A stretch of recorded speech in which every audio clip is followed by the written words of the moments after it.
God's direct command back in Exodus, nobody touched the box. Like that was abundantly clear. Nobody was to touch the Ark of the Covenant. But you have to put yourself in this shoes, right? Like Uzzah, it seems noble. The oxen stumble, the cart kind of hits a bump or something, and it looks like the Ark of the Covenant is gonna fall off, and so he puts his hands up to stop it from falling on the ground. And he ends up dying on the spot. Well, what he did wasn't noble. It was actually presumptuous. It was a lack of trust in God's sovereignty, that God could handle the ark of God himself. He was in control of everything that was happening. Uzzah says, no, I've got to take control here. It looks like it's about to go this way. I need to pull this back. And in this, Uzzah's death was a sign that God's holiness cannot be trifled with. It must not be handled flippantly. Watch David's response in verse 8. And David was angry because the Lord had broken out against Uzzah. Now that's a valid response, right? He's asking questions. God, what are you doing? He's questioning the whole thing here. And so he's angry, and yet at the same time, we see fear. We see reverence for God. Look at verses 9 through 11. And David was afraid of the Lord that day, and he said, how can the ark of the Lord come to me? And so David was not willing to take the ark of the Lord into the city of David, but David took it aside to the house of Obed-Edom the Gittite.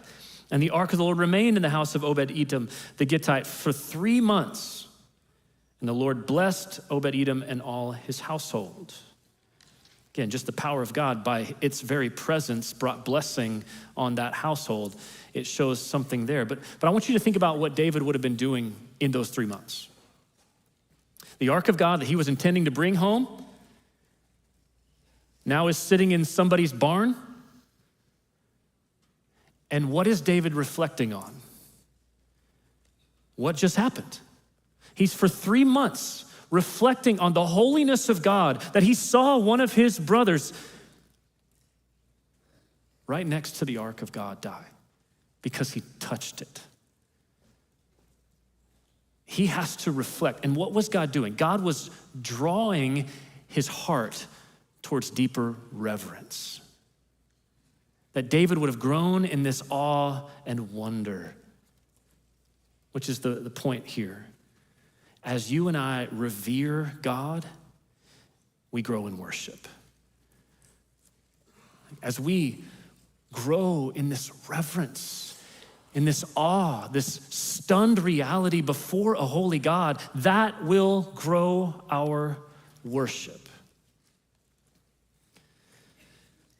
You saw that word afraid show up. If you do a study through the Bible, dozens of times this phrase, fear of God or fear of the Lord, some form of that show up in the Bible. Now today for us, we tend to think of the word fear and we think of being afraid of something, being terrified of something. And there is an element of that in this, right? This guy was on the spot, judged. If God could take you out on the spot, there should be a bit of fear there. There should be a measure of healthy, like, I am not God, he is, and I should be concerned in some way about that. But mainly that word fear in the Bible is used with a sense of respect and awe, wonder at who God is, at his power, that you're just stunned by God. That word is reverence. That there's times where you would just go utterly silent before the Lord. It's like Isaiah 6. He got a vision of God on his throne and his face went on the ground and he just said, woe is me. I'm a man of unclean lips. I'm among a people of unclean lips. I can't stand before God. That's what we're talking about, reverence. I was trying to think of a good way to illustrate this. It's not a great illustration, but kids, you know what it feels like whenever a huge dog walks up to sniff you in the face. right? Like it's terrifying and cool at the same time. Like you want the dog to like you, but you also don't want the dog to hurt you. And you're kind of respecting it, but you love it. And all that, it's like this weird dynamic of fear mixed with a desire. It's kind of like the fear here. It's not a perfect illustration, but it's kind of like that. And so let's think about this from 2 Samuel 6. What just happened here? With Uzzah and the cart and the ark, like what just happened here? Let's think about this. If this is who God is, if this is who God is, we are so casual in approaching his throne, right? Man, we just go with it like flippantly. Well, now, I'm not saying we don't come boldly before the throne by the blood of Christ. Yes, we can come boldly, but we should never come carelessly. Because the same God who welcomes us in his grace is the same God whose holiness consumed Uzzah. It's not different gods. It's not an Old Testament God, a New Testament God. This is the one true God all over it. That's the same God. We serve a God of both mercy and majesty.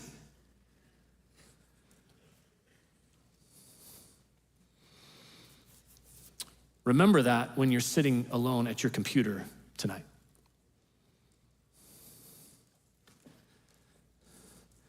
Think about that when you're deciding whether to go to the bar Friday night or not. Walk in this room with a renewed sense of expectation that you're meeting with the God of the universe. Like, can you just imagine if Jesus was sitting right here, how this whole thing would change? How would we be different? How would it be different if Jesus is sitting next to you as you're on your computer tonight? How would it be different as you're walking through school, the hallways, and Jesus is walking with you? How would your words change, your actions change, your thoughts change? He is there with you. He is here with us. He is enthroned right now, sitting right here, receiving our worship. And so should that change anything about us? And here, I'm not trying to scare you. We have to understand his holiness if we're going to appreciate his grace.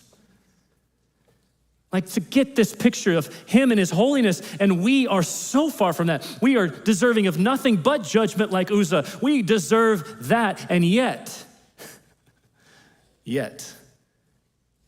looked at us and said, no, I want you to be a part of my family. Pay for you with my son's life. Like that should spark something in us, right? And I want you to watch how David responded next. He processed the 3 months, he thought through it. Watch what he does next, verse 12. And it was told King David, the Lord has blessed the household of Obed-Edom and all that belongs to him because the ark of God is there. And so David went and brought up the ark of God from the house of Obed-Edom to the city of David with rejoicing. And when those who bore the ark of the Lord had gone 6 steps, he sacrificed an ox and a fattened animal. And we assume every 6 steps that would have happened. And David danced before the Lord with all his might. And David was wearing a linen ephod. So David and all the house of Israel brought up the ark of the Lord with shouting and with the sound of the horn. See, now they're doing it God's way. Like the priests were carrying it now. They're sacrificing in light of God's holiness. They understand it now. And so they're like, God, we don't want to do anything wrong. Here, we're going to sacrifice. We're going to sacrifice. We're going to carry it like you told us to. All of that is happening right here. And look what it unleashed. You see David dancing and people celebrating. Here's the problem, though. Not everybody was excited about this. It seems like it. But David's wife, Michal, that was Saul's daughter. Remember, they got married in 1 Samuel. She was offended at the way David responded to the ark's return. In fact, verse 16 says she despised him in her heart. Despised him for his response. Because here's what she thought. She thought he went too far.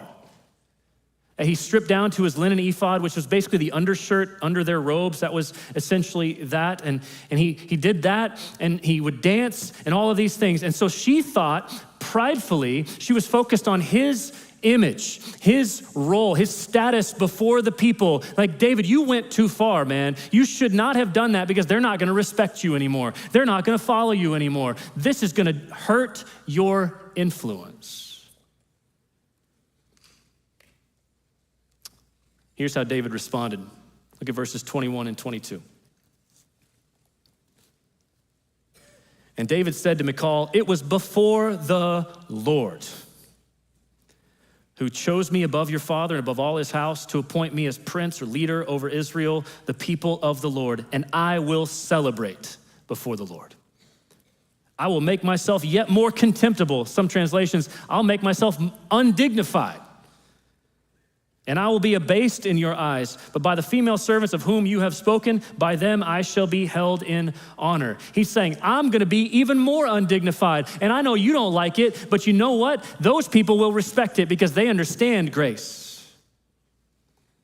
What you're seeing here is David's humility, right? He understood what grace of God he gave me to choose me to be the king, really? How could I not celebrate? How could I not give praise to this one who chose me out of all of Israel, my little family? I was the weakest. He chose me. How could I not celebrate, Michal? I don't care what you think. He wasn't worried about what Michal thought. He was more concerned about what God thought of him. Even at the cost of his own reputation, he said, no. I'll be more undignified because he is worth it. Galatians 1:10 says this, am I now seeking the approval of man or of God? If I were still trying to please man, I would not be a servant of Christ.